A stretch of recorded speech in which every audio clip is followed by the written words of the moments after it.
Makakausap natin ngayon si Surigao del Norte 2nd District Representative Robert Ace Barbers. Kong Ace, may buntag. Mayong buntag, Aljo. Magandang umaga po sa ating mga kababayan. Opo, sir. Sa ngalan ni Kong Erwin Tulfo, andito na si Madam Alice. Ano ang plano ng Kamara, ang Quad Committee sa kanya? Iimbitahin namin siya, Aljo, no? Opo. Kasi gusto natin mapagharap silang dalawa ni Sandra Ong no, dito sa hearing sa Quad. Kasi nakita naman natin na may mga statement si Sandra Ong na medyo inconsistent at minsan nagbabago-bago.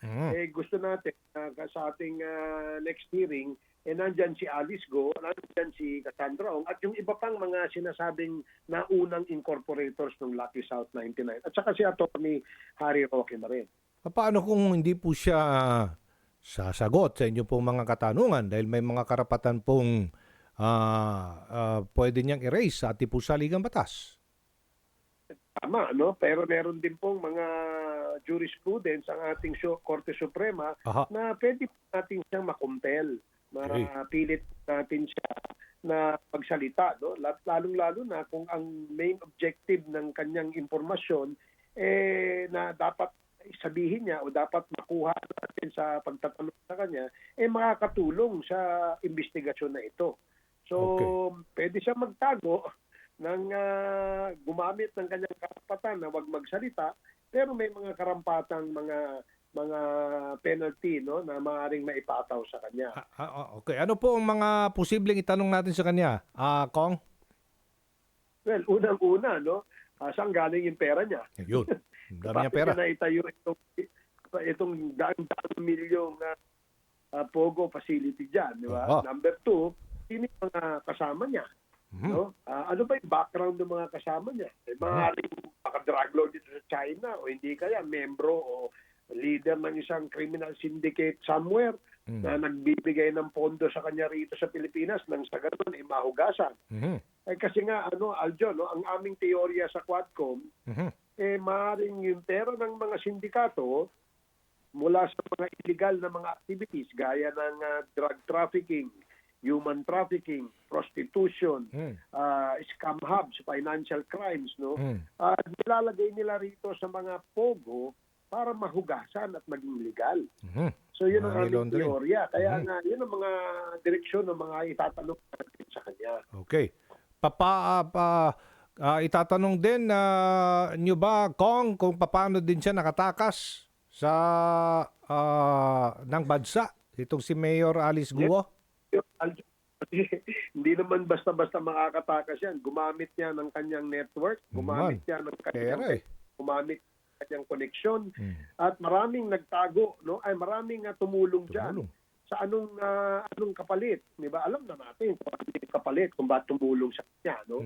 Kaya 'yon, dapat ma-uncover din natin 'yon. Totoo ba sa tingin ninyo meron talaga siyang natatanggap na mga death threats kaya't tumakas daw siya? Well, dalawang anggulo nakikita ko diyan. Death threats na gawa-gawa lang niya, nang sa ganun, kapag siya'y nahuli sa kanyang pagtakas, yun ang sasabihin niya. No, na hindi naman justifiable.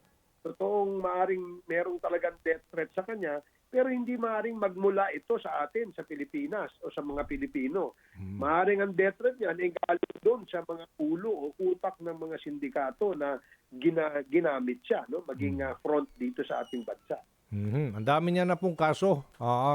Kung isa-isahin natin, siguro lampas yata 4 sa dami ng kaso niyang kinakarap ngayon.